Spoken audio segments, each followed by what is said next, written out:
Nobody builds walls better than me. Nobody's better to people with disabilities than... I've also heard I was first in my class at the Wharton School of Finance.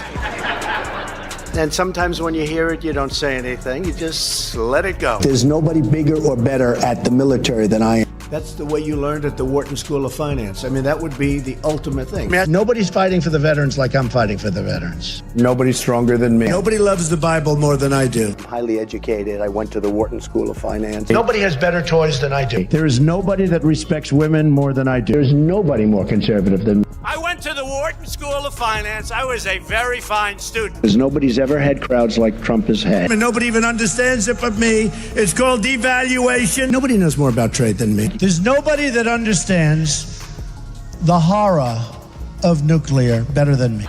In all fairness to the former president, is that true? Do you have to use a teleprompter when speaking about President Trump? Just kind of riff on your thoughts on him. Yeah, he's so stupid. Look at the lame, inane things that he said. He's so stupid, he can't even say anything clever or smooth. He's a moron.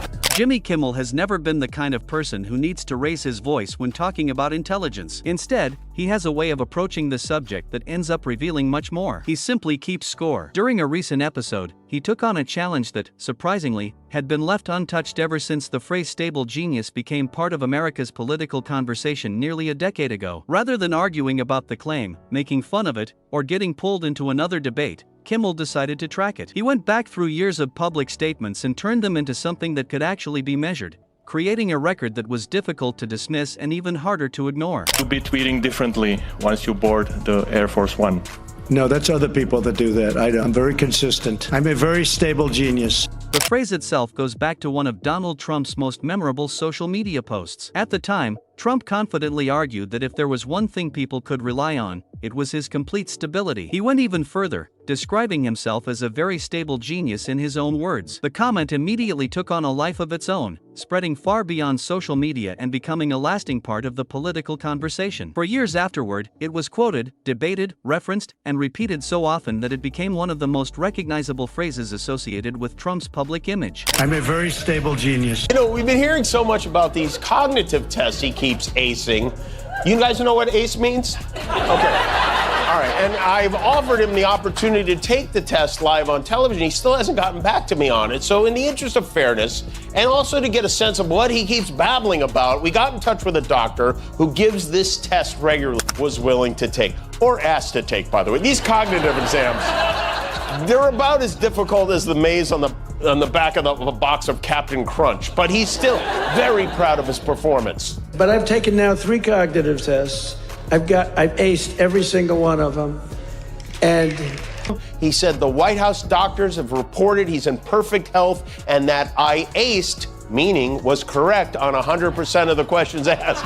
He defines the word aced for, like we're the ones with dementia. I aced for the 3rd straight time my cognitive exam, something which no other president or previous vice president. What Kimmel and his team uncovered went way beyond a single tweet. They decided to track every time Donald Trump, now serving his 2nd term as president, publicly called himself a genius or made similar claims about his intelligence. Nothing was left out. They counted direct statements where he labeled himself a genius, along with moments when he described himself as highly intelligent, uniquely talented, or exceptionally smart. The result caught a lot of people off guard. It wasn't a few dozen examples, and it wasn't even a few hundred. The research stretched all the way back to 1987, when Trump told a national television audience that he had an extremely high IQ. From there, they dug through decades of rally speeches, TV interviews, archived broadcasts, social media posts, public appearances, and countless unscripted moments where Trump offered his own assessment of his intelligence. By the time the review was finished, they had documented 847 separate instances. When Kimmel revealed that number on screen, the room seemed to stop for a second. At that point, the conversation was no longer about confidence or personality. It had become evidence of a pattern that had repeated itself for nearly 4 decades. Cohen's testimony was his claim that one of the many weird things Trump ordered him to do was to send letters warning Trump's high school colleges and the college board not to release his grades or SAT scores. In 2011, Trump challenged President Obama to release his academic records, and then someone called Trump's high school and demanded they find and bury Trump's transcript. So I would bet Trump's grades were so bad he couldn't even get into Trump University, but military academy, where young Donald Trump went to school. Please welcome Dr. Ned Stewart. Donald Trump call you to ask to have his grades buried. Of course not, Jimmy. Donnie would never do that. That was the point where Kimmel stopped just showing numbers and started looking at what those numbers actually meant. Instead of ending the conversation with the total count, he arranged all of the statements into a timeline, putting them in chronological order. What emerged was something no one had really measured this carefully before. The claims didn't appear randomly over the years. They seemed to cluster around specific moments and followed a surprisingly consistent pattern. One of the most noticeable spikes showed up in April 2011, not long after the White House Correspondents' Dinner, where former President Barack Obama spent several minutes joking about Trump in front of a room filled with some of the most influential people in politics and the media. Looking at the timeline, it became clear that certain events appeared to coincide with noticeable increases in these declarations, creating a pattern that was difficult to overlook. Tonight, for the first time, I am releasing my official birth video. There's a vicious rumor floating around that I think could really hurt Mitt Romney. I heard he passed universal health care when he was governor of Massachusetts. Someone should get to the bottom of that, and I know just the guy to do it. Donald Trump is here tonight.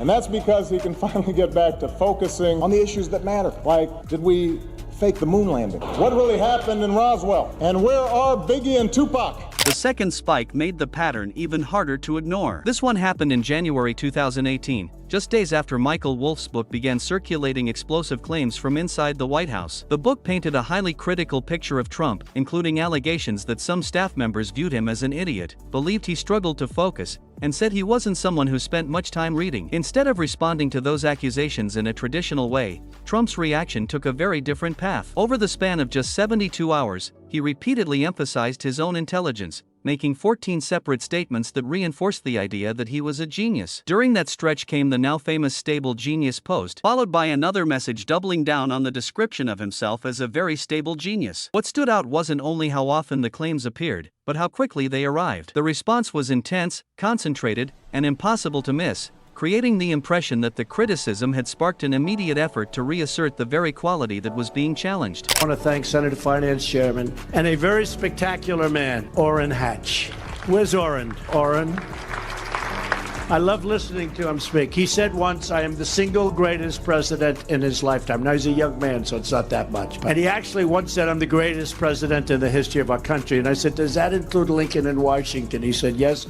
I said, I love this guy. It's very interesting with President Obama. Going to go down as one of the worst presidents in the history of this country. He has been a disaster on the military. You look at we can't beat ISIS. He's been a disaster on health care because Obama's got to be repealed and replaced. The third major spike showed up in July 2020 after a public moment when Trump appeared to struggle with the pronunciation of the word Yosemite during an event, repeating it incorrectly while speaking on camera. According to Kimmel's tracking, the 30 days that followed saw 41 separate instances where Trump drew attention to his intelligence, mental sharpness, natural talents, or even his genetics as evidence of his intellect. The timing and scale of the response were hard to miss. As the pronunciation incident received more public attention, the self-references seemed to become more frequent. When Kimmel presented the data on screen, it felt less like traditional political commentary and more like a behavioral chart tracking a recurring pattern. The trend suggested a cycle in which moments of public doubt, criticism, or embarrassment were often followed by a noticeable increase in self-affirming statements. Over time, something that might once have been viewed simply as confidence began to look more like a repeated response to pressure. Kimmel also highlighted just how far back this pattern appeared to go,